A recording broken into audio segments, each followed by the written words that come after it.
키케로의 우정에 대하여. 키케로 지음. 진정한 친구란 두 개의 몸에 깃든 하나의 영혼이다. 아리스토텔레스, 그리스의 철학자. 여근이의 말. 진실한 우정을 평생 나눌 친구가 있어야 한다. 로마 남부 아르피늄에서 태어난 마르쿠스 툴리우스 키케로는 정치가이자 웅변가 철학자였다. 그는 일찍이 아카데미의 학파의 비판적 사고방식을 습득해 어느 학파에도 치우치지 않으며 모든 철학을 적절히 조율한 대가로 손꼽히는 인물이다. 그는 31세의 젊은 나이에 재무관으로 선출되었고 5년 후에는 안찰관에, 4년 후에는 법무관에 선출되었다. 그로부터 3년 후 로마 최고의 관직인 집정관에 선출되면서 정치적으로도 최고의 명성을 얻은 그는 만년의 정치적인 좌절을 맛보기도 하지만 이를 계기로 집중적으로 집필 활동을 시작하게 된다. 키케로가 남긴 저서는 브루투스, 웅변가, 최고선과 최고악, 운명에 대하여, 노년에 대하여, 예언에 대하여, 의무에 대하여, 우정에 대하여 등이 있다. 우정에 대하여 일명 라일리우스는 기원전 44년에 집필한 것으로 라일리우스가 평생 벗으로 삼았던 스키피오가 세상을 떠난 후 그의 두 사위들에게 전하는 대화 형식으로 이루어져 있다. 키케로는 라일리우스의 입을 빌려 우정의 본질과 우정을 유지하기 위해서 반드시 지켜야 할 원칙들이 무엇인지 세세하게 짚어주고 있다. 그는 먼저 우정은 미덕을 바탕으로 하고 서로 조화를 이루며 안정적이고 신뢰를 가질 때만 가능한 것이라고 말한다. 흔히 진정한 친구 하나만 있어도 세상살이는 성공한 것이라고들 한다. 좋은 글을 보면 나누고 싶고 멋진 것을 보면 친구와 함께 보고 싶고 맛있는 음식을 먹으면 친구가 생각나고 슬픈 일이 있어도 기쁜 일이 있어도 가장 먼저 생각나는 것은 바로 친구이다. 이처럼 인간은 홀로 살아갈 수 없는 존재이기에 평생을 살면서 진정한 친구를 사귀기 위해서 노력하는 것이다. 아무리 좋은 직장에 다니고 많은 돈을 벌어도 그 기쁨을 나눌 상대가 없다면 얼마나 외로울까. 반대로 불행을 겪고 건강을 잃고 슬퍼할 때도 가장 큰 힘이 되어주는 존재가 바로 친구다. 물론 라일리우스의 지적처럼 인간은 필연적으로 우정을 쫓는 존재라 우정인 척 가장하고 우리 곁에 다가와서 마음의 생채기를 내고 삶을 나락으로 이끄는 경우도 왕왕 있다. 그렇다고 해서 진정한 우정을 추구하는 것을 그만두어야 할까? 어릴 때는 인격이 성숙하지 못해서, 학생일 때는 공부와 취업에 급급해서, 성인이 된 후에는 일이 바빠서, 가정을 꾸린 후에는 가족들을 건사하느라 우정의 진정한 의미를 놓치기 쉽지만 나이가 들수록 진정한 친구가 더욱 빛을 발하는 법이다. 그렇다고 해서 마음의 여유가 있을 때만 친구를 곁에 둘 수도 없는 법이다. 진정한 친구란 오래된 술처럼 어느 정도 시간을 두고 숙성이 되고 나서야 그 진가를 발휘할 수 있으니까.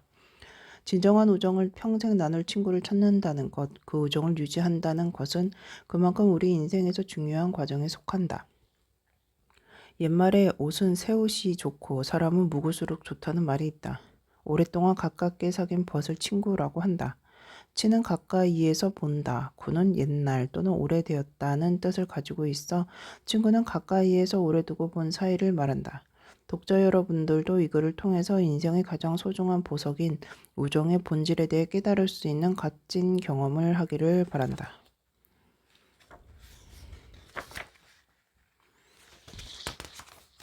1장 둘도 없던 친구의 죽음. 지나치게 괴로워하지 말자. 지금부터 내가 전하는 말을 여러분이 진실이라고 믿어주기 바라면서 글을 시작하고자 한다. 나의 오랜 벗 스키피오를 먼저 떠나보낸 후 아무런 마음의 동요도 없었다고 주장한다면 그 주장이 옳은 것인지 판단하는 것은 온전히 철학자의 일이라. 물론 의심할 여지 없이 거짓이라고 판명이 날 것이다. 당연히 나는 엄청난 마음의 동요를 느꼈다. 스키피오는 앞으로 다시는 없을, 또한 지금까지 한 번도 가져보지 못한 그야말로 진실한 벗이었기 때문이다. 하지만 우울증 약까지는 필요하지 않았다. 둘도 없던 친구가 죽고 나면 대부분의 사람들이 슬픔에 빠져 허우적거리지만 다행히도 나는 그러한 잘못된 관념에서 자유롭기 때문이다. 친구의 죽음이 사악한 악마가 내린 재앙이라면 그것은 온전히 나의 몫이 아닌가. 이러한 불행을 겪고 지나치리만큼 괴로워하는 사람들은 그만큼 친구를 사랑해서가 아니라 자기 자신을 더욱 사랑하기 때문이리라. 일찍 세상을 떠났다고 해서 스키피오가 제대로 인생을 살아냈다는 점을 부인할 수 있을까? 물론 그 친구가 영생을 바랐을 리도 만무하지만 영원히 살고 싶다는 꿈이 없었다고 한다면 살아있는 동안 그가 이루지 못한 것은 또 무엇이란 말인가? 스키피어는 유년의 나이부터 국민들의 크나큰 기대를 저버리지 않았으며 특별한 재능과 용맹함으로 기대에 부응했다. 아니 기대보다 훨씬 더 큰 성과를 가져왔다고 보아야 옳을 것이다. 정작 본인은 집정관에 오르고자 애쓰지 않았는데도 2번이나 집정관직을 수행했다. 첫 번째 집정관직에 올랐을 때는 법정 나이가 되기도 전이었고 2번째에는 간신히 나이를 채운 후였다. 스키피오 자신의 입장에서는 적당한 시기에 집정관에 오른 셈이지만 국가적인 관점에서 보면 자칫 너무 늦을 뻔한 것이었다. 스키피오가 공직에 오른 덕분에 조국의 속적인 카르타고와 로만티아를 완전히 정복함으로써 당시 벌어지고 있던 전쟁과 미래에 발발할 가능성 있는 전쟁까지 말끔히 종식시킨 셈이었으니까. 그는 타고난 다정한 성격과 어머니에 대한 효심, 노이들에게 따스한 형제애, 친지들에 대한 친절함, 타인에 대한 공평함으로 유명했으니 이에 대해 굳이 언급하지 않아도 될 것이라 믿는다. 2장. 그 친구와 함께 보냈던 세월은 무척 행복했다. 선한 사람이 세상을 떠나면서 영원히 육신의 사슬을 벗고 감옥에서 벗어날 수 있을 것이라면 스키피오보다 더 여유롭게 신들을 향해 떠난 사람이 어디 있겠는가. 그래서 나는 스키피오의 운명을 애도하는 것이 지나치면 행여 우정이 아닌 질투심으로 보일까 두려울 따름이다. 반대로 죽고 나서는 영혼과 육신이 동시에 사라져 아무런 감각조차 남지 않는다면 죽는다고 좋을 것도 없지만 나쁠 것도 없다고 생각한다.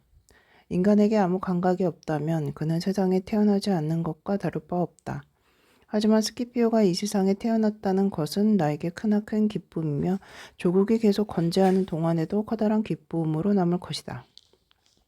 그렇게 스키피오가 세상을 제대로 살았다고 주장할 수 있는 것이다. 반면 나는 그렇지 못하다. 나는 그보다 먼저 세상에 태어났기 때문에 그보다 먼저 세상을 떠났어야 마땅하다.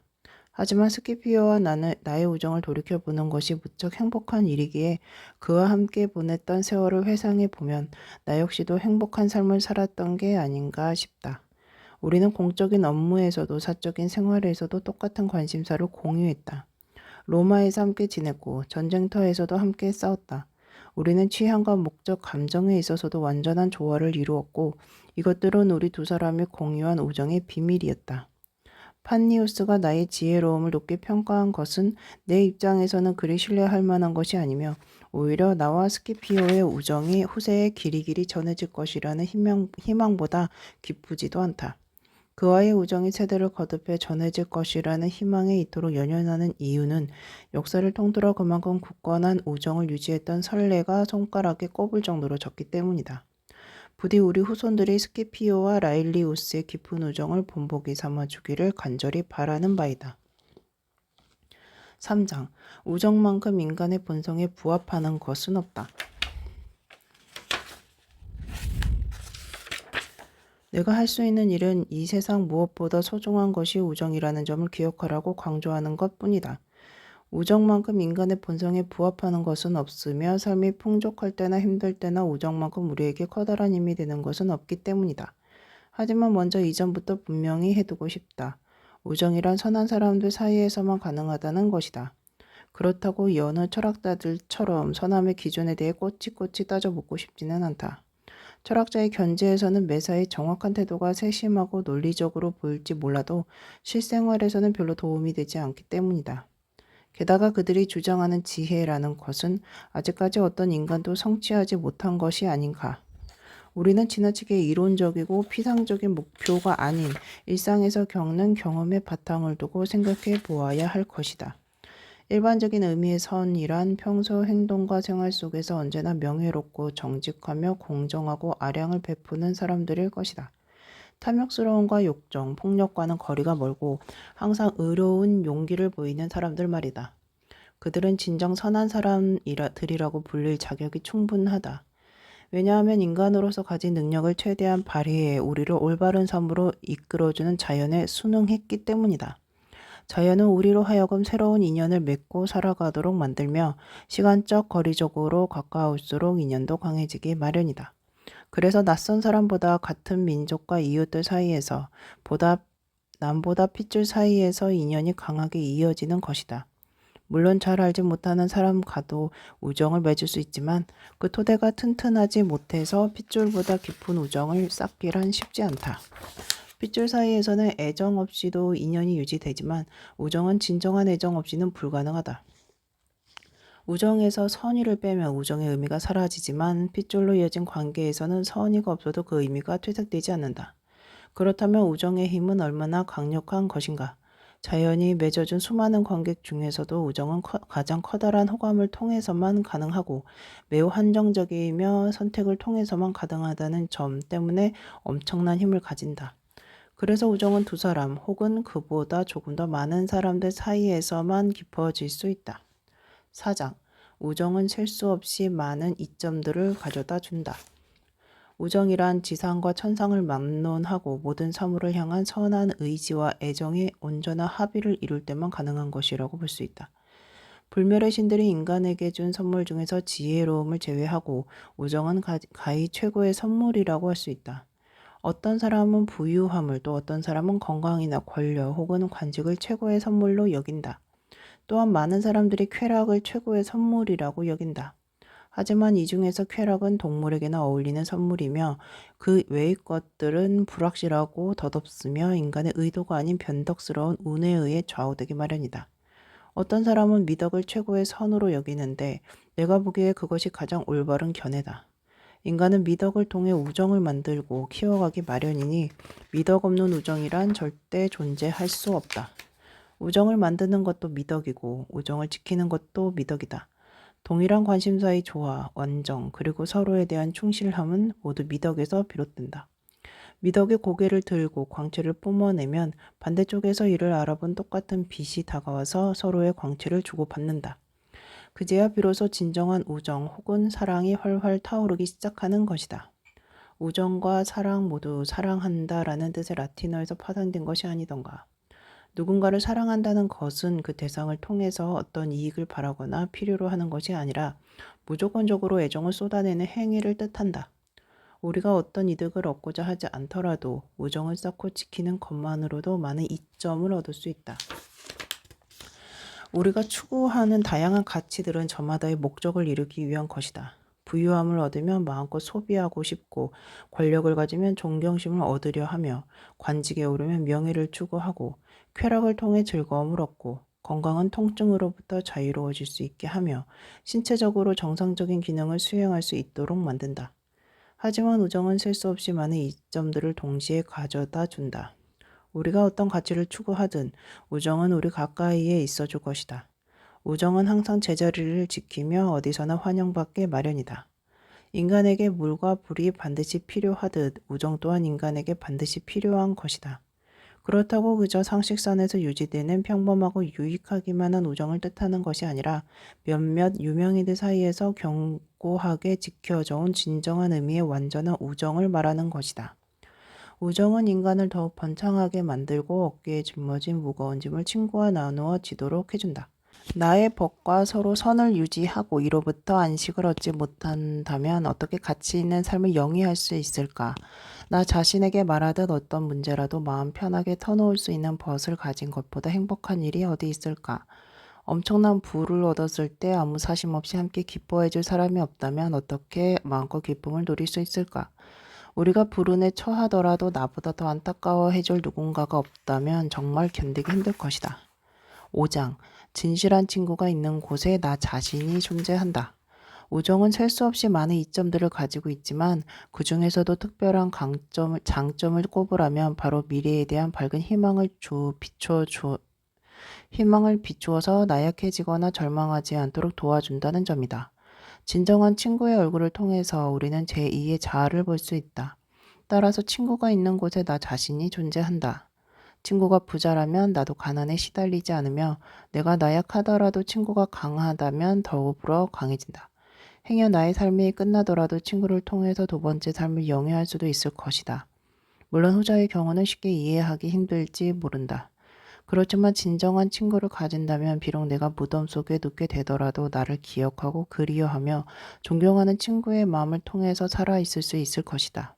이를 통해 세상을 떠났어도 행복할 수 있으며 친구를 먼저 보낸 사람들도 칭송을 받을 수 있다.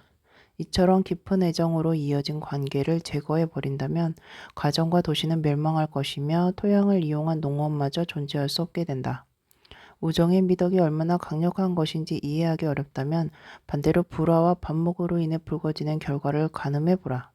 어떠한 가정도 어떠한 도시도 증오와 분열 앞에서 무너지지 않을 만큼 튼튼하지는 못하다. 우리는 이를 통해 우정의 무한한 가치를 배울 수 있다. 어떤 학자는 자연과 우주 속에 존재하는 만물은 그것이 움직이든 정지해 있든 간에 우정에 의해 하나로 결합되며 불화로 인해 해체된다고 말한 바 있다. 이는 어쩔 수 없이 인정하고 받아들여야 하는 부분이다. 이 때문에 친구를 위해서 위험을 감수하고 어려움을 나누면 만인의 찬사를 한 몸에 받게 된다. 6장.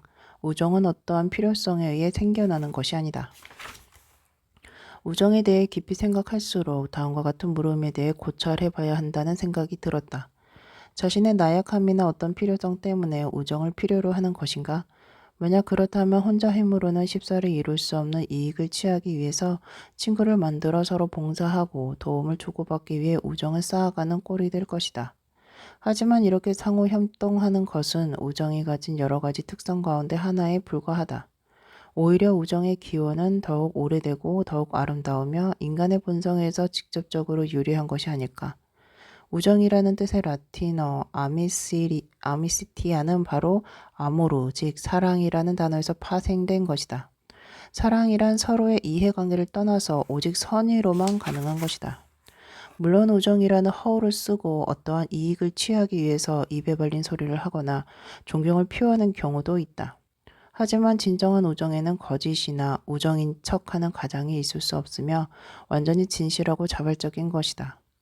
따라서 우정은 어떠한 필요성에 의해 또는 계산을 통해서 생겨나는 것이 아니라 진정한 사람의 감정과 호감이 결합되어 발생하는 것이라고 봐야 옳을 것이다.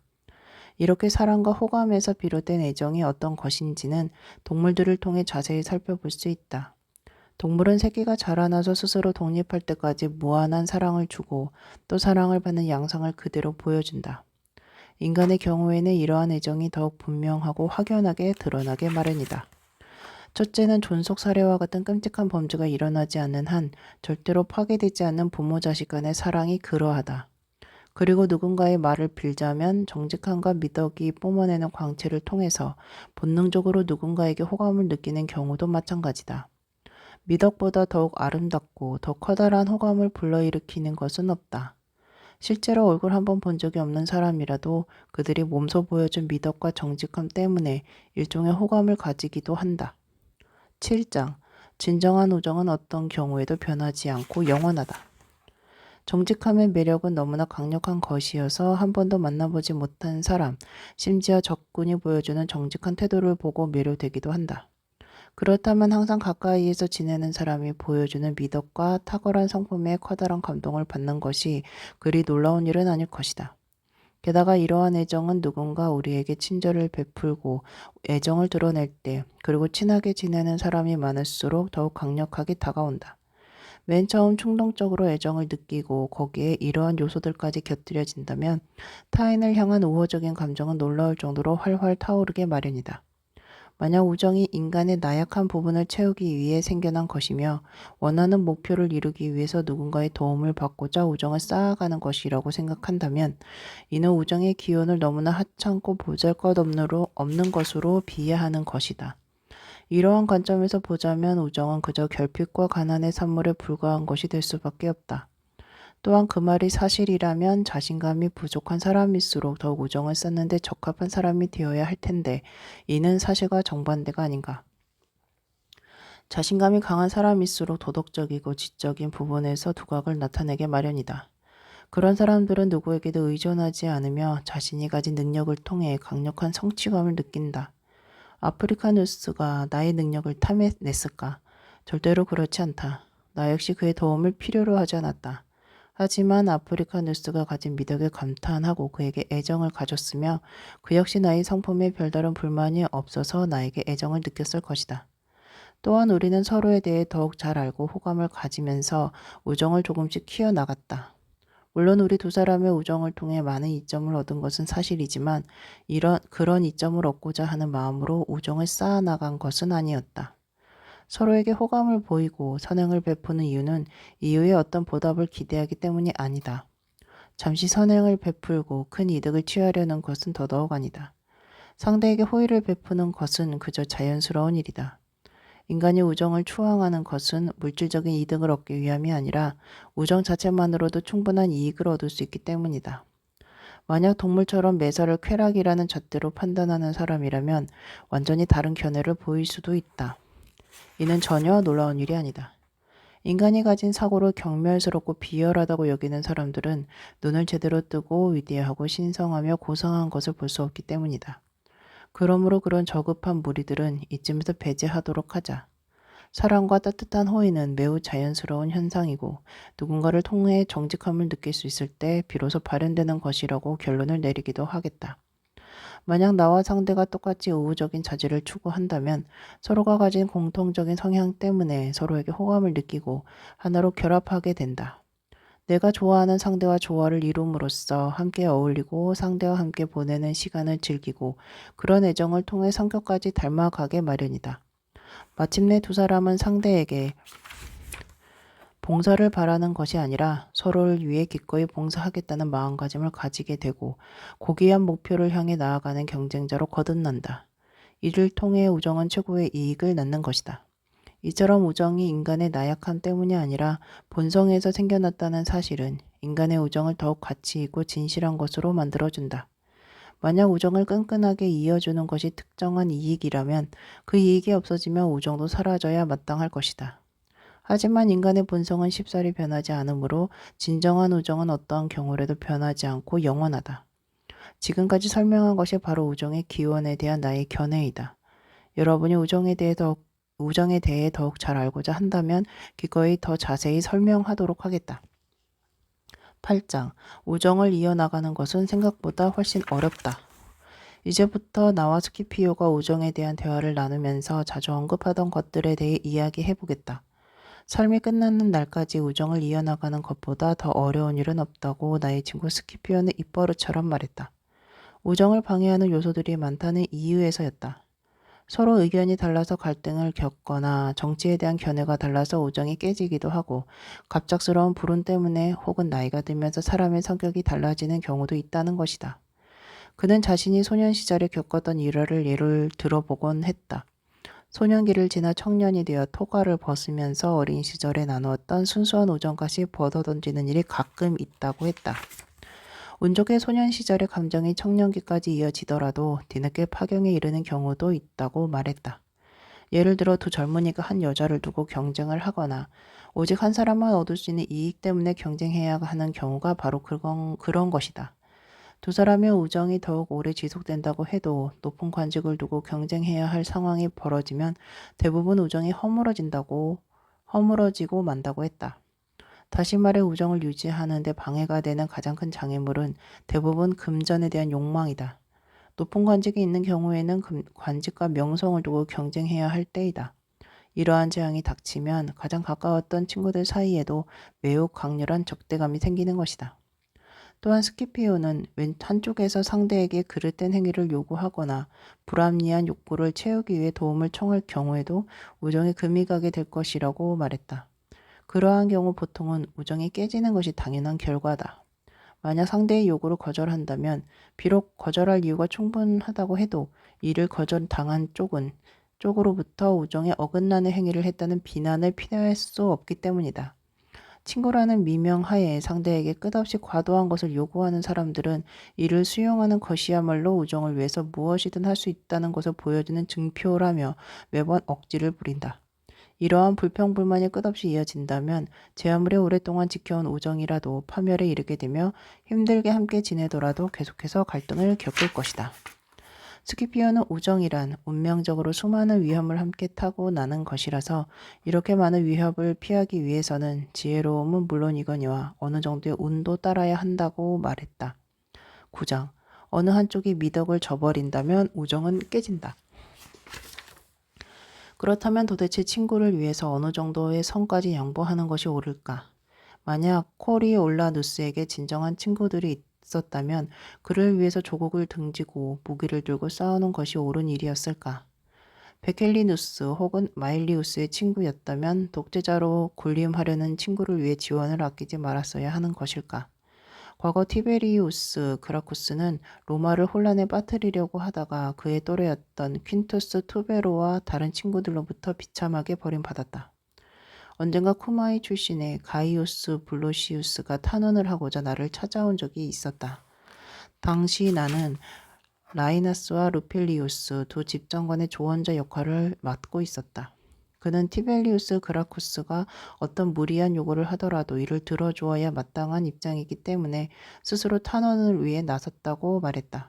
그래서 내가 이렇게 물었다. 만약 그 친구가 카피톨리움에 불을 지르라고 해도 친구의 부탁대로 할 텐가? 그는 이렇게 대답했다. 그 친구는 절대 그런 요구를 하지 않을 겁니다.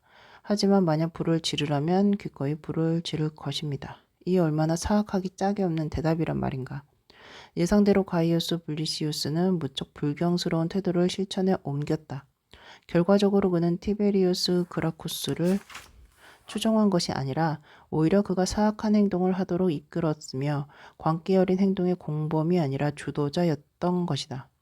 마침내 그들의 미친각인 같은 행동을 심판하기 위해 특별 법정이 열렸을 때 그는 겁을 먹고 아시아로 도주했으며 적군과 손을 잡았다가 마침내 조국을 등진 대가를 제대로 치르고 말았다. 우정 때문에 죄를 지었다는 말은 절대로 변명거리가 될 수 없다. 서로에 대한 우정은 바로 상대가 가진 미덕에 대한 신뢰를 바탕으로 하는 것이어야 한다. 그러므로 어느 한쪽이 그 미덕을 저버린다면 우정은 계속해서 존속될 수 없다. 우리는 이것을 우정의 법칙으로 삼아야 할 것이다. 잘못된 것을 상대에게 요구해서도 안 되고 만약 상대가 이를 요구하더라도 절대로 받아서는 안 된다. 친구를 위해 우정을 위해 그렇게 행동했다는 변명은 이치에 어긋난 뿐만 아니라 절대로 용인될 수 없는 것이다. 10장. 가끔씩 친구 때문에 근심하는 건 매우 자연스러운 일이다. 우정의 첫 번째 규칙은 옳지 못한 일을 부탁하지 말고 오직 친구를 위해서 옳은 일만을 행하는 것이다. 또한 친구가 먼저 부탁할 때까지 기다리지 말아야 한다.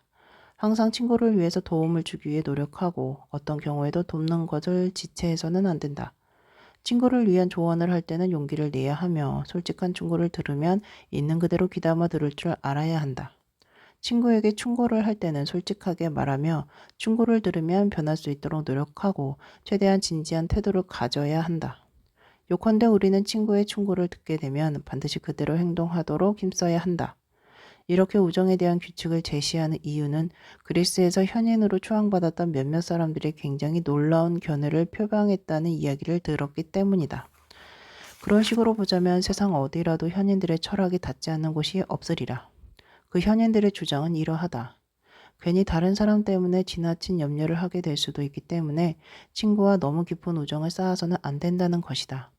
자신의 일만으로도 충분히 바쁘고 정신이 없는데 다른 사람들 걱정까지 하게 되면 너무 번거로울 수 있기 때문이리라.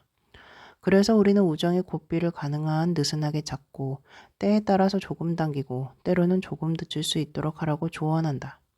행복한 삶의 근원은 근심으로부터 자유로워지는 것인데 다른 사람들 때문에 걱정이 쌓이다 보면 그 누구도 행복한 삶을 영위할 수 없다. 이 외에도 다소 억지스러운 주장들이 몇 가지 있다. 그들이 주장한 바에 따르면 우정은 상대에 대한 애정이나 호감 때문이 아니라 우정을 통해서 보호받고 후원을 받기 때문에 필요하다. 그들은 의지가 약하고 체력이 나약한 사람일수록 우정에 더욱 집착하게 된다고 말한다. 그래서 남자보다는 체력이 약한 여자가, 부자보다는 가난한 자가, 행복하다고 느끼는 사람보다 불행하다고 느끼는 사람이 더욱 우정을 통해 보호받고 싶어 한다고 주장한다. 이 얼마나 괴상망측한 주장이란 말인가. 인생에서 우정을 앗아가는 것은 하늘에 떠있는 태양을 빼앗는 것과 같다. 신들이 인간에게 준 선물 중에서 우정보다 더 가치 있고 행복을 주는 것은 없을 것이다. 그렇다면 먼저 두 가지를 자세히 살펴볼 필요가 있다. 근심과 걱정으로부터 자유로워진다라는 말은 무엇을 뜻하는가? 겉보기에는 꽤 그럴싸하게 보이지만 실제로 이는 지양해야 한다. 그저 걱정에서 벗어나기 위해 명예로운 일이나 행동을 거부하거나 일단 시작한 일을 도중에 그만두는 것은 절대 하지 말아야 할 행동이기 때문이다. 만약 걱정에서 멀어지고 싶다면 미덕 그 자체로부터 도망쳐야 할 것이다. 삐뚤어진 본성이 친절함을, 방종이 절제를, 용기가 비겁함을 미워하고 거부하듯이 미덕은 함께 존재할 수 없는 삐뚤어진 자질을 미워하고 거부하면서 필연적으로 근심과 걱정을 수반하기 때문이다. 그래서 다들 잘 아는 것처럼 용맹한 자는 불의의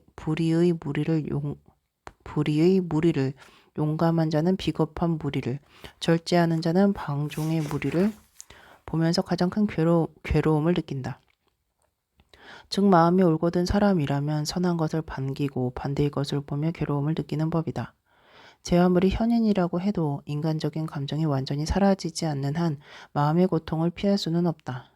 그렇다면 우정 때문에 마음이 조금 복잡해진다고 해서 우리 삶에서 우정을 완전히 배제할 필요가 있을까? 만약 인간적인 감정이 하나도 없다면 인간이 동물 혹은 나무와 바위 같은 무생물과 무엇이 다르겠는가? 이러한 이유로 우리는 미덕을 무쇠 덩어리처럼 차갑고 매정한 것으로 치부해버리는 자들의 견해에 귀를 기울이지 말아야 한다.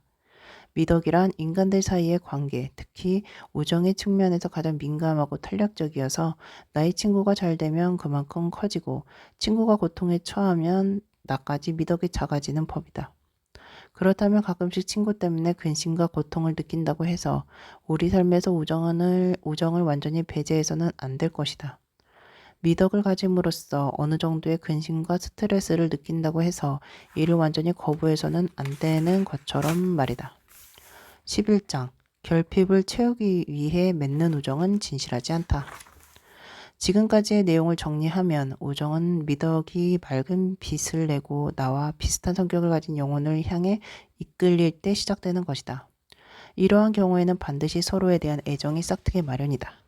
높은 관직이나 명성, 으리으리한 건물과 반짝이는 장신구 같은 무의미한 것만 봐도 좋은 법인데 하물며 내가 받는 사랑만큼 되돌려줄 수 있는 능력을 갖춘 영혼이 서로를 알아보고도 즐겁지 않다면 이 얼마나 불합리한 일인가.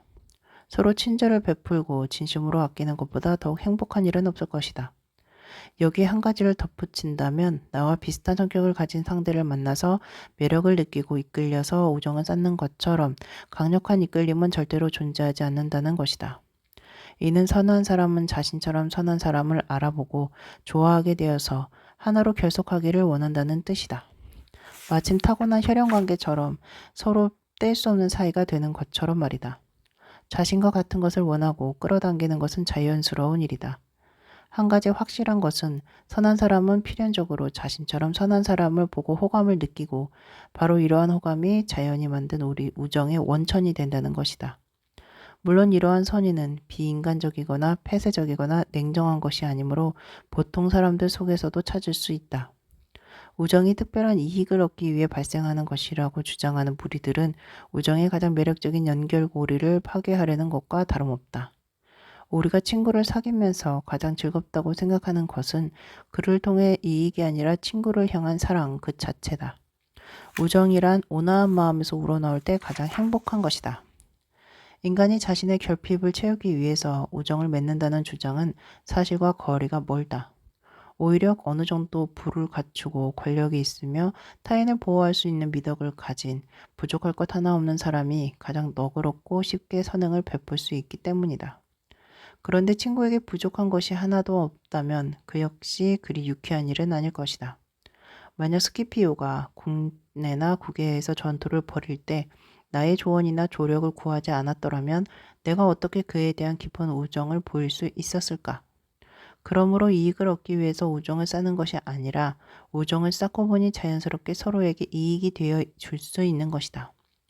12장 부유하더라도 나눌 친구가 없다면 불행하다.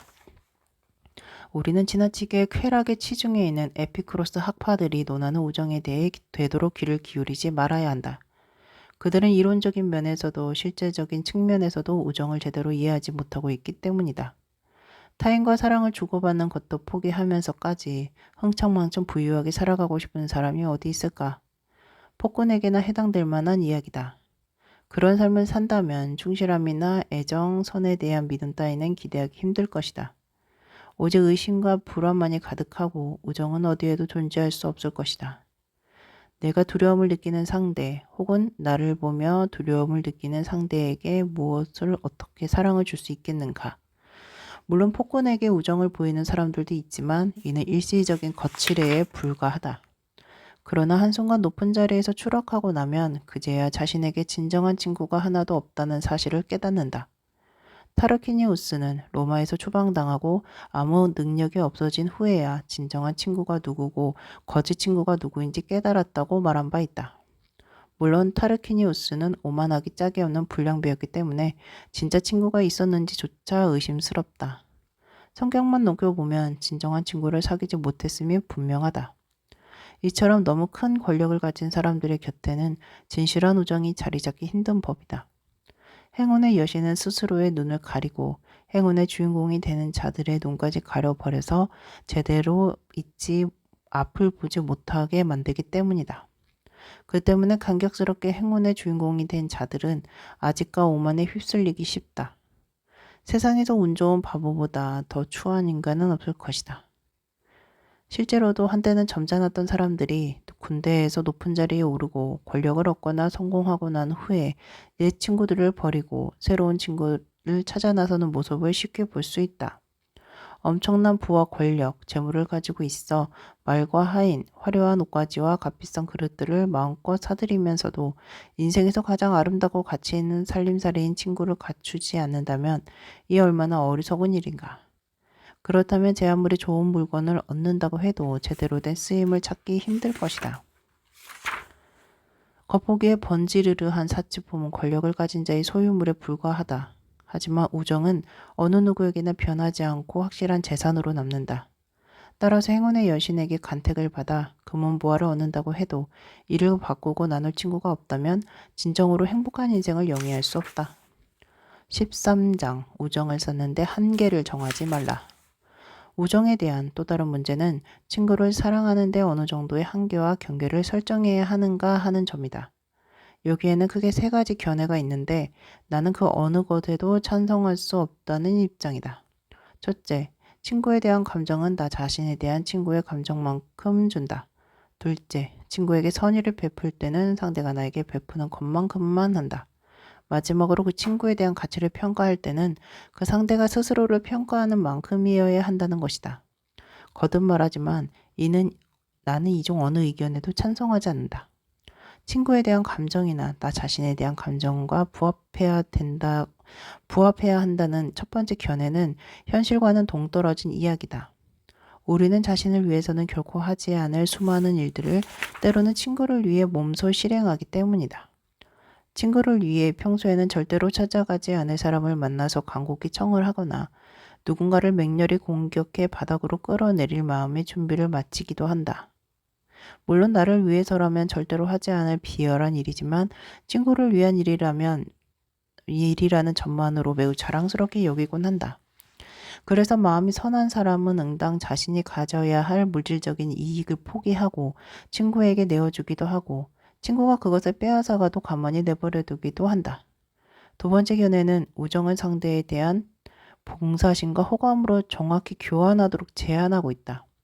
이러한 관점은 채무자와 채권자의 관점에서 정확한 수치를 맞추어 우정을 빈틈없이 계산하도록 만든다.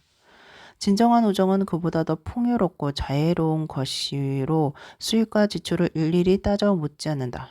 그래서 더 낭비한 것은 아닌지 혹여 바닥에 쏟아버린 것은 없는지 지나치게 많은 것을 친구에게 준 것은 아닌지 걱정할 필요가 없다. 그 중에서도 세 번째 견해가 최악으로 보이는데 친구가 스스로 자신을 평가한 만큼 그를 평가해야 한다는 것이다.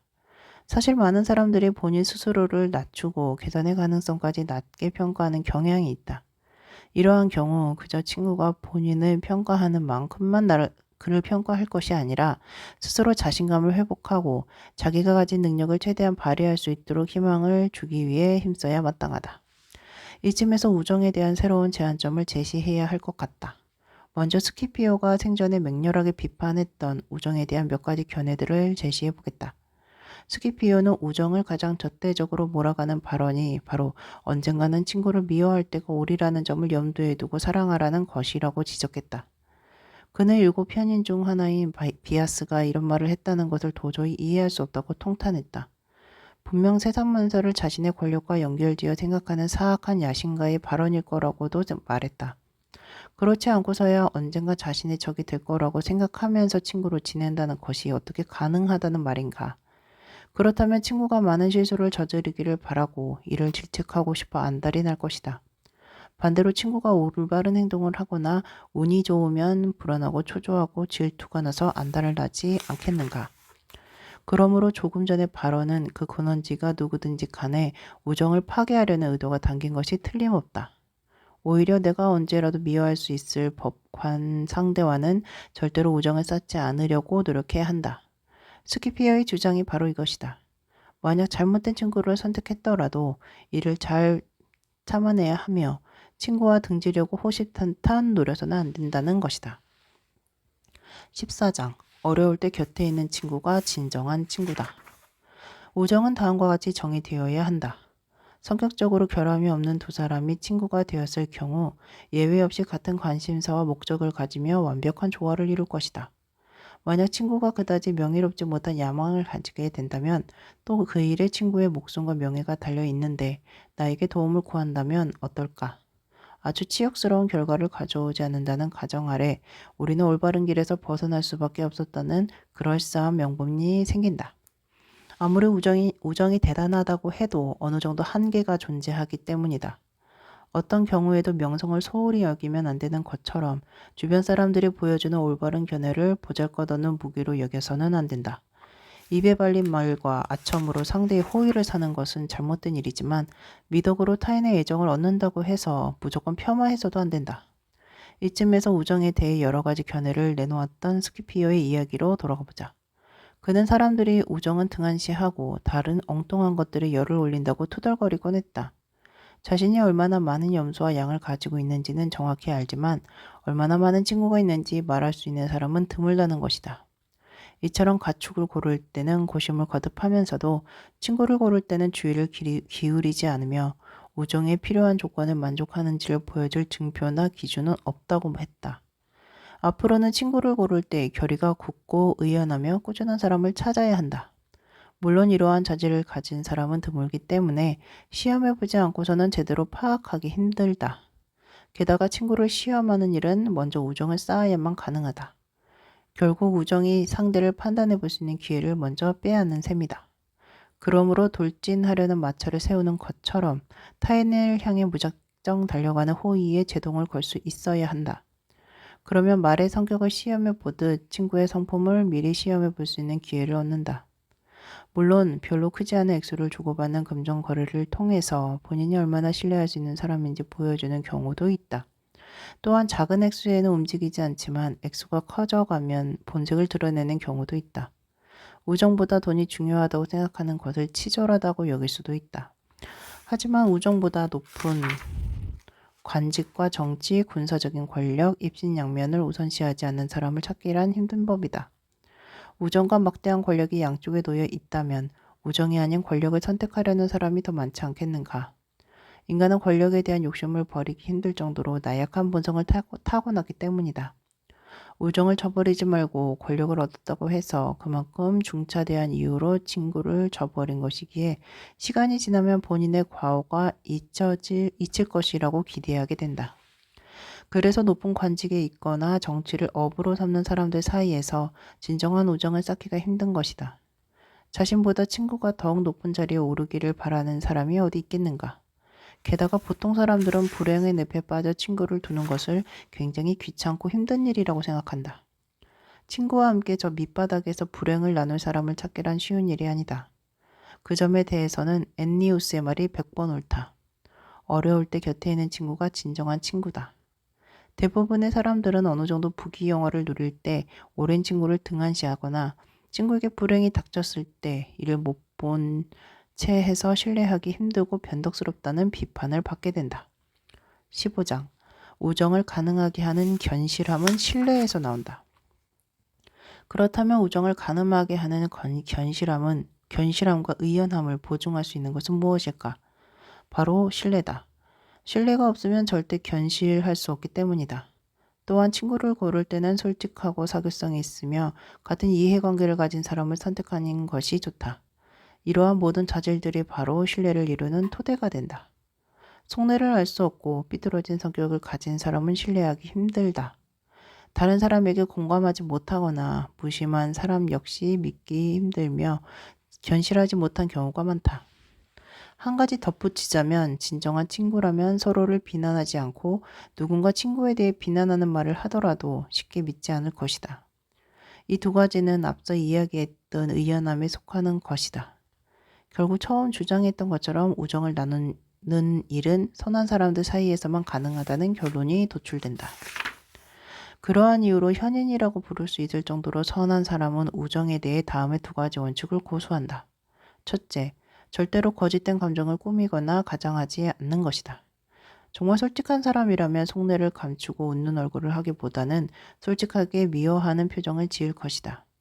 둘째는 나의 친구가 타인에게 비난을 받을 때 절대 동조하지 않으며 어떠한 경우에도 친구가 나쁜 짓을 했을 거라고 믿지도 의심하지도 않는다는 것이다. 또한 매사에 친절한 언행과 태도를 보여야 한다. 이는 우정을 풍요롭게 만드는 양념과도 같다. 물론 엄숙하고 진중한 태도로 인상적이지만 우정은 그보다 더 유연하고 활발하며 자유롭고 즐거운 것이기에 항상 즐겁고 부담스럽지 않은 태도를 보이려고 애써야 한다. 우정에는 또 한 가지 훌륭한 규칙이 존재한다. 우정이 지나쳐서 친구의 앞길을 가로막는 일이 없도록 해야 한다는 것이다. 그러한 일들은 흔히 일어난다. 오래된 신화를 예를 들어보면 그리스의 영웅 아킬레우스의 아들 레옵톨레모스가 자신을 길러준 리코메데스의 조언에 따랐다면 절대로 트로이아를 함락시킬 수 없었을 것이다. 리코메데스는 자식 같은 네옵톨레모스를 붙잡기 위해 눈물로 호소했다고 전해진다. 가끔은 중차대한 업무 때문에 친구들이 떨어져 지내야 할 경우가 생기기도 한다. 하지만 친구에 대한 그리움을 견디기 힘들 것 같다는 이유로 중대한 업무를 막아선다면 어떨까? 그런 친구는 나약하기 짝이 없는 내면의 소유자이자 친구로서 옳지 않은 태도를 보인 것이라고 할 수 있다. 그러므로 우리는 친구에게 어떤 것을 요구할 것인지 또 친구의 요구를 어느 선까지 수용해야 할지 매사에 심사숙고해야만 한다. 16장 오래된 와인처럼 오랜 친구가 더욱 좋은 법이다. 친구를 사귀다 보면 까다로운 문제가 하나 발생한다. 늙은 말보다 어린 말을 선호하듯이 오랜 시간 우정을 나누어온 옛 친구보다 새로 사귄 친구를 더욱 가치 있게 생각해야 하는가? 그에 대한 대답은 굳이 물어볼 필요도 없다. 우정이란 여타의 것들과는 달리 아무리 오래 취해도 절대 물리지 않는 것이다. 오래된 와인처럼 오랜 친구가 더 좋은 법이다. 이러한 이유로 다음과 같은 속담이 전해지는 것이리라. 우정이 무엇인지 제대로 알기 위해서는 여러 포대의 소금을 함께 먹어보아야 한다. 그렇다고 새롭게 쌓은 우정을 등한시하라는 뜻은 아니다. 새로 맺은 우정이 추수절에 우리에게 기쁨을 주는 새파란 새싹 같은 희망을 보여준다면 굳이 그럴 필요는 없을 것이다. 그럼에도 불구하고 오랜 습관에 커다란 힘이 있듯 오랜 우정 또한 제자리를 지킬 수 있어야 한다. 보통 사람들이 늙은 말보다 어린 말을 선호한다고 해도 다른 조건이 같다면 조련되지 않은 야생마보다는 나에게 익숙한 말을 타고 싶을 것이다. 습관이란 살아있는 생명체뿐만 아니라 자연에서도 강력한 힘을 발휘한다. 아무리 거친 산 중에 수풀이 우거진 곳이라고 해도 오래 머무른 곳이 더욱 고향처럼 편하게 느껴지기 마련이다. 진정한 우정인지 제대로 판단하기 위해서는 어느 정도 나이가 들어서 지적인 능력이 최고조에 달하고 강건해질 때까지 기다려야 한다. 어린 시절에 사냥과 축구에 대한 공통적인 관심사를 가졌다고 해서 어느 정도 성장을 한 후에도 무조건 가까운 사이를 유지할 수 있을 것이라고 생각하면 안 된다. 그런 관점에서 보면 집안의 부모와 하인들이야말로 가장 가까운 친구이며 애정을 쏟아야 할 대상일 것이다. 물론 함께 지내온 식솔들을 무시하라는 말은 아니지만 이는 다른 시각에서 평가되어야 한다.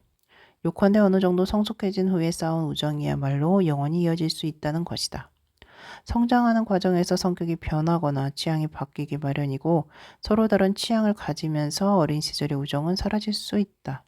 선한 사람이 악인과 친구가 될 수 없고 악인이 선한 사람과 어울리기 힘든 것은 바로 그들의 성격과 목적이 현저하게 차이를 보이기 때문이다.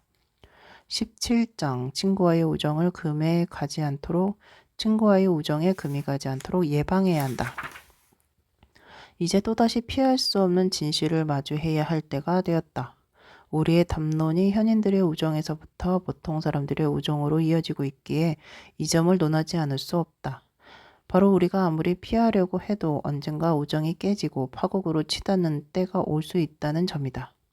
우정을 유지하는 동안 어느 한쪽의 결점이 그들 스스로에게 혹은 제3자에게 발현될 수 있으며 결국 그 치욕은 친구에게 고스란히 돌아가게 마련이다.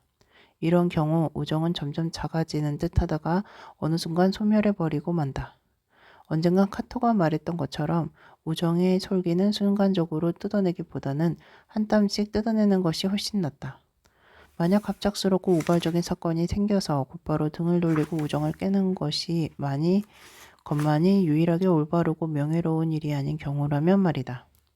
흔히 그렇듯이 성격과 목표가 달라지거나 정치적인 견해에서 커다란 차이를 보이는 정도라면 완전히 등을 돌리는 것이 아니라 그저 우정관계만 사라지는 것이라고 알리는 것이 좋다. 평소 가까이 하던 친구와 대놓고 적대감을 보이는 것만큼 낯뜨거운 일은 없기 때문이다. 그런 경우 최대한 신중하게 행동하고 정도를 지켜서 자칫 불쾌함을 키운 적으로 돌아서게 만드는 일이 없도록 해야 한다.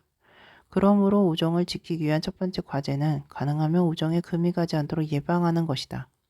만약 우정에 금이 간다면 순식간에 연소된 것이 아니라 자연스럽게 불씨가 꺼진 것처럼 보이는 것이 좋다. 그 후에는 이전의 우정이 과격한 적대감으로 돌변하지 않도록 주의해야 한다. 이는 소소한 언쟁과 상대에 대한 악담, 욕설을 가져올 위협이 있다. 혹시라도 적대감이 가득한 말을 듣더라도 최대한 참아야 할 것이다. 일단 우정을 맺었던 사이라면 서로를 존중해야 마땅하므로 모욕을 받는 사람보다 모욕을 주는 쪽의 행실이 명백히 그릇된 것이다. 흔히 이러한 온갖 불평과 껄끄러움을 미연에 방지하기 위해서는 단 한 가지 방법밖에 없다고들 한다. 너무 급하게 상대를 사랑하지 말고 가치 없는 사람에게 사랑을 주지 않아야 한다는 것이다.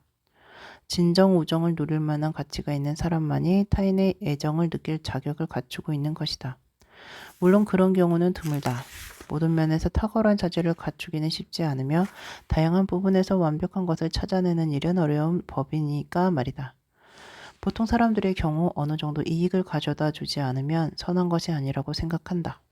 그래서 가축을 고르듯이 본인에게 가장 큰 이익을 가져다 줄 것 같은 사람을 친구로 선택한다. 그럴 경우에는 우정 그 자체를 위한 또 그 우정으로 인한 가장 아름답고 강렬한 우정의 참맛을 느낄 수 없다. 그래서 진정한 우정의 힘이 얼마나 위대하고 진실한 것인지 절대로 경험할 수 없다. 인간은 누구나 자신을 가장 사랑한다. 그 사랑을 통해 어떠한 이익을 취하기 위해서가 아니라 그것이 자연의 이치이기 때문이다. 이러한 이치를 우정에 똑같이 적용하지 않는다면 절대로 진정한 벗을 구할 수 없다. 진정한 친구라는 바로 제2의 나이기 때문이다. 이러한 이치는 하늘을 나는 새들, 물속에 사는 물고기들, 육지에 사는 동물, 또 인간에 의해 길들여진 가축이나 야생동물의 경우에도 똑같이 적용된다. 동물들도 자신을 가장 사랑한다. 누구보다 자신을 사랑하는 것은 생명을 가진 것들의 공통점이기 때문이다. 하물며 동물들도 함께 어울릴 수 있는 같은 무리를 찾기 위해서 언제나 노력한다. 어떤 면에서 보면 그러한 동물들의 본성은 인간의 본성인 사랑과 많이 닮아 있다. 인간도 자신을 사랑하고 두 사람이 하나가 될 수 있을 만큼 정신적으로 완전히 결합할 수 있는 상대를 찾으려고 하기 때문이다. 18장 우정 때문에 악덕을 행한다면 그건 우정이 아니다. 참으로 어이없게도 대부분의 사람들은 감히 자신들로서는 만나는 것이 불가능한 친구를 가지기를 원하고 본인은 해줄 수 없는 것을 상대가 해주기를 바란다. 먼저 본인이 선한 기질을 갖추고 나서 원하던 상대를 찾는 것이 이치에 맞는 일인데도 말이다.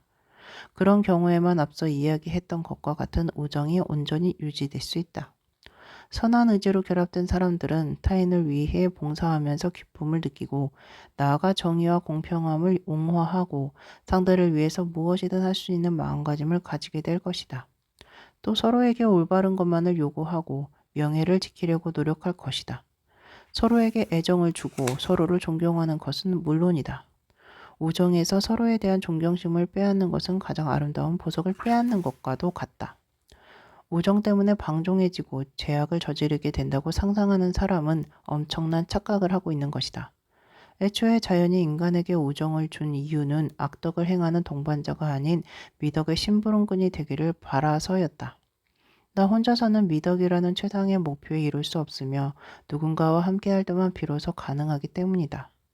만약 타인과 완벽한 협력 관계를 이룰 수 있다면 자연 최고의 선을 위해 나아가는 가장 즐겁고 행복한 동반자로 여겨야 할 것이다. 이러한 동반자 관계는 도덕적인 무결함, 명예, 마음의 평정, 침착함 등의 다양한 가치를 내포하고 있다. 이 모든 가치를 누릴 때 우리는 진정 행복한 인생을 살 수 있으나 반대의 경우라면 행복할 수 없다. 행복한 삶은 인간의 최고 목표이므로 행복을 얻고자 한다면 미덕을 쌓기 위해 노력해야 한다. 미덕이 없이는 우정뿐만 아니라 그 어떤 가치 있는 것도 얻을 수 없다. 미덕을 하찮게 생각하면서 친구를 가졌다고 착각하던 사람들은 예기치 못한 사고가 터져도 의도치 않게 주변의 친구들을 시험해 보고 나서야 본인의 과오를 깨닫게 된 것이다. 거듭 강조하지만 진정한 친구가 될 수 있는지 시험을 해보고 사랑을 주어야 할지 먼저 사랑을 주어서는 안 된다. 인생을 살면서 잠깐의 부주의함으로 고통을 받는 경우가 많다. 그 중에서도 좋은 친구를 고르고 사귀는 것이 가장 까다로운 일에 속한다. 모든 일에는 순서가 있는 법이다. 옛 속담에서도 소 잃고 외양간 고치는 일이 없도록 해야 한다고 강조한다. 이처럼 제대로 순서를 지키지 않으면 매일 만나서 친밀함을 주고받으며 한창 우정이 무르익었을 때 갑자기 피치 못할 사건이 일어나 우정을 깨뜨려야 하는 상황에 처하게 될 수도 있다. 19장. 나와 가장 가까운 친구는 최고의 버팀목이다. 사실 미덕 그 자체도 개인의 허세나 과시에 불과하다고 멸시당하는 경우가 많다. 부유함도 마찬가지다. 실제로 많은 사람들이 적게 소유하고 검소하게 입는 생활에 만족하며 살아간다. 높은 관직을 얻기 위해 열의를 불태우는 사람도 있지만 정치적으로 높은 입지에 모르는 것을 그저 공허하고 쓸모없는 것으로 여기며 멸시하는 사람도 있다. 이처럼 누군가에게는 경탄의 대상이지만 다른 사람들에게는 무가치하고 불필요하다고 여겨지는 것들도 빈번하다. 하지만 우정만큼은 모두의 생각이 일치한다. 정치에 입문했거나 학문과 연구에 몰두하거나 개인적인 사업을 하거나 혹은 쾌락에 빠져 허우적거리는 사람들도 모두가 우정의 영향을 받으며 진정한 우정이 없는 삶은 온전한 인생이 아니라고 생각한다. 정확한 이유는 알 수 없지만 우정은 모든 인간의 삶에 어떻게든 스며 있어서 어떤 모습으로 살아가더라도 타인과 우정을 맺지 않고서는 살 수 없다. 비록 아테나이의 티몬처럼 태생적으로 무뚝뚝하고 비사교적인 성격을 타고나서 사람들과 잘 어울리지 못해도 투덜거리며 불만을 쏟아낼 상대가 없이는 단 하루도 버티지 못한다. 이를 가장 확실하게 판단하기 위해 다음과 같은 상황을 가정해보자. 만약 신이 복잡한 세상에서 살아가던 인간을 아무도 살지 않는 곳으로 데려다 놓는다면, 그리고 본능적으로 필요로 하는 모든 것을 풍족하게 제공하되 다른 사람들과의 교류할 수 있는 기회를 완전히 박탈해버린다면 어떨까? 아무리 무쇠 같은 인간이라도 그런 척박한 삶을 이겨낼 수는 없을 것이다. 만약 천상으로 돌아가 저 우주의 온갖 비밀과 아름다운 별자리를 한눈에 볼 수 있다고 해도 이러한 즐거움을 함께 나눌 누군가가 없이 오롯이 혼자라면 하나도 행복하지 않을 것이라는 옛말이 꼭 들어맞는다. 인간이라는 본성적으로 혼자 있는 것을 싫어하고 언제나 기댈 수 있는 누군가를 찾게 마련이다. 또한 나와 가장 가까운 친구는 최고의 버팀목이다. 20장. 입에 발린 말은 친구를 파멸의 늪에 빠뜨린다. 자연은 그 자체가 바라는 것과 그렇지 않은 것을 수많은 증표로 보여주지만 인간은 귀를 닫고 그 경고를 무시하기 일쑤다. 친구들 사이에서 벌어지는 일들은 실로 복잡해 때로는 오해를 불러일으키고 반감을 사기도 한다. 그럴 때마다 우리는 인내하며 때로는 못 본 척하고 때로는 의연하게 대처해야 한다. 혹은 진실하고 성실한 우정을 유지하기 위해 상대방이 불쾌하지 않은 선에서 최대한 신의를 다해야 한다. 친구를 위해 진정한 충고에 질책을 해야 할 때도 있고 친구가 선의를 가지고 나를 질책할 때는 겸허히 받아들여야 한다. 하지만 정반대의 경우도 어느 정도 일리가 있다. 입에 발린 말은 친구를 만들고 솔직한 말은 미움을 산다라고 한다. 이처럼 솔직한 말이 미움을 산다면 이는 우정을 가로막는 장애물이다. 하지만 입에 발린 말은 더욱 큰 장애를 낳는다. 입에 발린 말로 상대의 잘못을 용인하다 보면 결국 친구가 파멸의 늪에 빠지도록 만들기 때문이다. 바른 말에 귀 기울이지 않고 입 바른 소리에 현혹되어 자기 기만에 빠지는 사람이 가장 잘못된 경우다. 따라서 솔직한 조언을 할 때는 항상 신중에 신중을 거듭해야 하며 첫째로 남의 귀에 거슬리지 않도록 하고 둘째로는 모욕감을 느끼지 않도록 해야 할 것이다. 가령 입에 발린 소리를 듣더라도 굳이 불쾌한 티를 낼 필요는 없지만 자칫 악덕을 불러올 소지가 있는 맞장구는 멀리하라. 비단 친구 사이뿐만 아니라 자유를 추구하는 사람들이라면 무조건 맞장구 치는 것은 결코 어울리지 않는다. 독재자를 섬기는 것과 친구와 더불어 사는 것은 완전히 다른 것이다. 하지만 솔직한 말을 너무 가까이 하느라 친구가 하는 진실한 말을 들을 수 없다면 매우 절망적이다. 이 점에 대해서 카토가 매우 재치 있는 발언을 한 적이 있다. 때로는 겉모습만 다정한 친구보다 서로 못 죽여 안다라는 것이 도움이 될 때가 있다. 후자의 경우는 가끔씩 입바른 소리를 하지만 전자의 경우는 듣기 좋은 말만 하기 때문이다. 참으로 어이없는 일이지만 가끔은 충고를 받는 사람은 불쾌하게 여겨야 할 말은 귀담아 듣고 귀담아 들어야 할 말의 불쾌함을 느낀다. 자신이 저지른 잘못은 생각도 않고 비난당한다는 사실을 기분 나쁘게 생각하기 때문이다. 본인이 저지른 잘못을 괴로워하고 이를 바로잡을 기회가 생겼으니 오히려 기뻐해야 마땅한데도 말이다. 친구에게 충고를 하거나 충고를 받는 것 모두가 진정한 우정의 일면이다. 다만 충고를 건넬 때는 솔직하지만 무례하지 않게 해야 하며 충고를 들을 때는 참을성을 가지고 반박하지 말아야 한다. 우정을 지키는데 입에 발린 아첨과 거칠의 맞장구보다 더 큰 해악은 없다. 이러한 악덕은 내가 뭐라고 청하더라도 오로지 기쁨만을 주기 위한 것으로 거짓을 일삼는 경박한 자들이 흔히 보이는 악행에 불과하다. 이러한 경우를 막론하고 위선은 사악한 것이다. 위선은 진실을 변조하고 알아보지 못하도록 만들기 때문이다.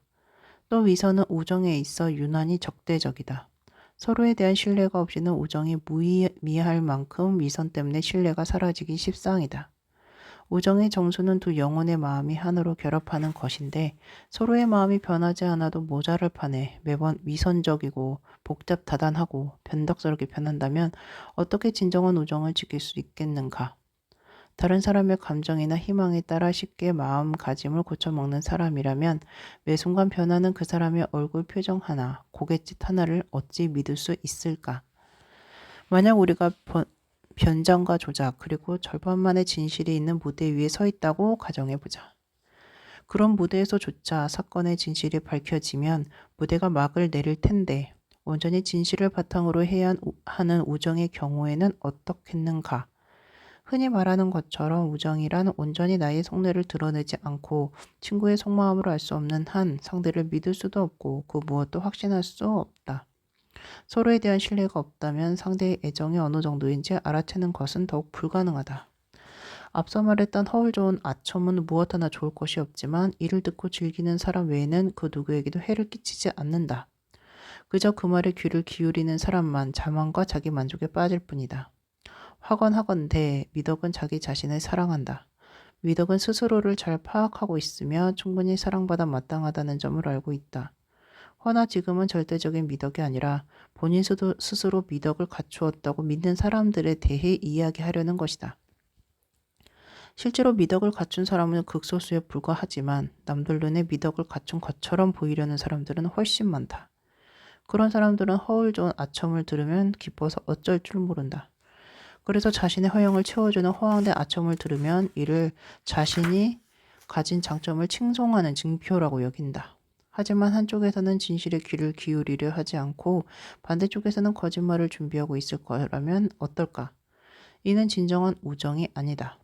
희극에 등장하는 온갖 아첨꾼들의 대사는 으스대는 장군들의 귀를 살려주는 것이기 때문에 더욱 큰 웃음을 주는 것이다. 그래, 타이스라는 처자가 나를 그렇게 칭송하더란 말인가? 라는 질문에 그냥 그렇습니다 라고 대답해도 충분한데 아청꾼은 이루 말할 수 없이 칭송하더이다 라고 대답한다. 이처럼 아청꾼들은 희생양의 비율을 맞추기 위해 진실을 더욱더 크게 부풀리기 일쑤다. 따라서 허울 좋은 아첨을 좋아하고 즐기는 사람들에게는 아첨이 더할 나위 없는 효력을 발휘하지만 반대로 성격이 진중한 사람들에게는 교활한 아첨에 넘어가지 말라고 충고해야 한다. 바보가 아닌 이상 드러내놓고 지나치게 아첨을 하는 사람은 누구나 할 수 있다. 다만 조심해야 할 것은 교활한 아청꾼들은 지도새도 모르게 우리 주위로 파고들어 좀처럼 알아보기 힘들다는 것이다. 아첨만 늘어놓는 것이 아니라 가끔 예기치 못한 반전을 보이기도 하고 잠시 입씨름을 벌이는 척하다가 이내 백기를 들며 아첨을 늘어놓기 때문이다. 그렇게 결국 아첨의 대상이던 상대를 쥐락펴락하다가 자신보다 당신이 더 현명하다고 평가해버린다. 이처럼 아청꾼의 농간에 놀아다니는 것만큼 수치스러운 일이 또 있을까? 우리는 항상 은밀히 다가오는 유혹에 넘어가지 않도록 조심해야 한다. 21장 친구와 나누었던 우정이 인생 최고의 선물이다. 세상 모든 것들이 영원하지 않고 언젠가는 시들기 때문에 우리는 항상 사랑을 주고 사랑을 받을 수 있는 상대를 찾아 나선다. 살아가면서 애정과 호의를 쏟을 대상이 없다면 아무런 낚시 없기 때문이다. 비록 스키피오는 먼저 세상을 떠났지만 내 마음속에서 언제나 살아 숨쉴 것이다. 그의 육신은 사라졌지만 내가 사랑했던 그의 미덕은 아직 죽지 않았기 때문이다. 또한 스키피오의 미덕은 내가 경험했던 과거 속에서만 볼 수 있을 것이 아니라 대대로 이어질 것이다. 누구든 고귀한 야망과 커다란 꿈을 품는 사람이라면 반드시 그의 발자취와 본보기를 마음 깊이 간직해야 할 것이다. 자연과 행운의 여신이 내게 준 온갖 선물들 가운데서 가장 소중한 것은 바로 스키피오와 함께 나누었던 우정일 것이다. 나는 그와의 우정을 통해 정치적으로 완전한 합일, 사적인 부분에서의 조언, 항상 기쁨으로 가득 차 있던 여가를 누렸다. 내가 기억하는 바로는 그는 듣지 않았으면 좋았겠다 싶은 말을 내게 한 번도 한 적이 없었고 나 역시 아무리 사소한 것이라도 그에게 수치심을 줄 만한 행동을 한 적이 없었다. 우리는 한 집에서 같이 식사를 하며 똑같은 방식의 삶을 영위했다. 비단 국외로 전투를 나갔을 때뿐만 아니라 여행을 다니기도 했고 한적한 시골 생활도 함께 했다. 시끌벅적한 세상에서 벗어나 평화로운 여가 시간을 다 바쳐가며 얼마나 많은 것들을 함께 연구하고 배웠는지 굳이 언급할 필요가 있을까? 만약 그러한 아름다움과 기억들이 스키피오의 죽음과 함께 완전히 사라졌다면 오직 하나뿐인 가까운 친구를 떠나보낸 슬픔을 절대로 이겨내지 못했을 것이다. 하지만 스키피오와 함께했던 모든 기억들은 시간이 지날수록 더욱 커지고 풍요로워질 따름이다. 나이가 들어 과거의 기억이 흐릿해지더라도 오히려 적지 않은 나이가 나에게는 커다란 위로가 될 것이다. 아무리 뼈를 깎는 고통이라도 그 순간이 오래가지 않는다면 견딜 수 있을 것이다. 그렇다면 죽음을 목전에 두더라도 기억을 상실했다는 슬픔이 오랫동안 나를 괴롭힐 수는 없을 것이 아닌가. 지금까지 우정에 대해 반드시 알리고 싶은 것들을 털어놓았다. 마지막으로 한 가지 조언을 남기니 반드시 마음에 새겨두기를 바란다. 미덕 없이 우정은 존재할 수 없으므로 항상 미덕을 첫째로 두되 그 이외의 것들 중에서 가장 훌륭한 것은 우정이라는 점을 언제나 명심하기 바란다.